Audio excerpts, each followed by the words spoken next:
రోజుకి వాళ్ళు ఇలా దూరం చేసి ఎంత గొప్ప స్నేహితులు అంటే వాళ్ళు అంత గొప్పగా ఉంటారు.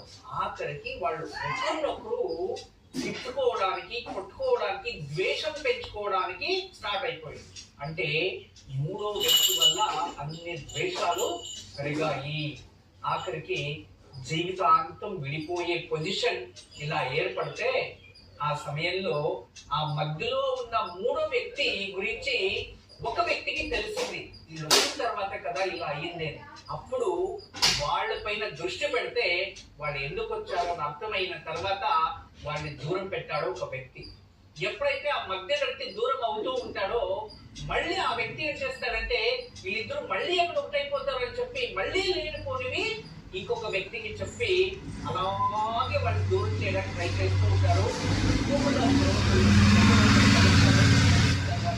వాళ్ళు మళ్ళీ ఆ స్నేహం మొదలవుతుంది. తర్వాత వాళ్ళిద్దరూ ఒకటైనప్పుడు పూర్వంలో ఏం జరిగిందో అవన్నీ చర్చించుకొని శాశ్వతంగా ఆ మూడో వ్యక్తి దూరం అయిపోతారు. ఇదే విధానంగానే ఎన్నో కుటుంబాల్లో, ఎన్నో ప్రేమ వివాహాల్లో, ఎన్నో జీవితాల్లో ఇలా జరుగుతూ ఉన్నాయి.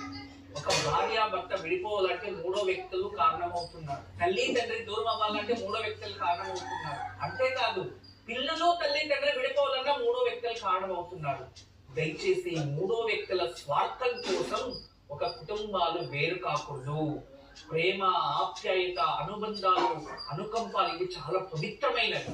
దయచేసి ఆ పవిత్రత కోసం, ఆ అనుబంధాల కోసం, ఆ బంధాలని మెరుగు కొట్టుకోకుండా మూడో వ్యక్తుల నుంచి మనకు సమస్య వస్తుంది అన్నప్పుడు ఆ మూడో వ్యక్తినే దూరం పెట్టండి. అంతేగాని ఎవరి మాటలో ఇని పవిత్రమైన సంబంధాలని వేరు చేసుకోకండి, గొడవ పడకండి.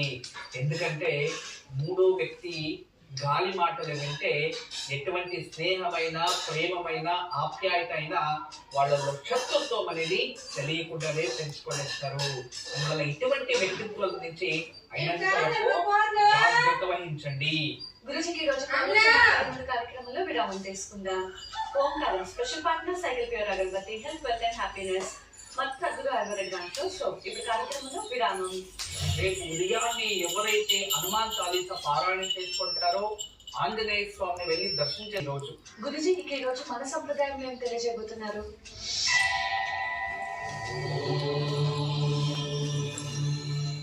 చాలా మంది మన సంప్రదాయాల్ని గౌరవిస్తూ ఉంటారు, గుర్తిస్తూ ఉంటారు.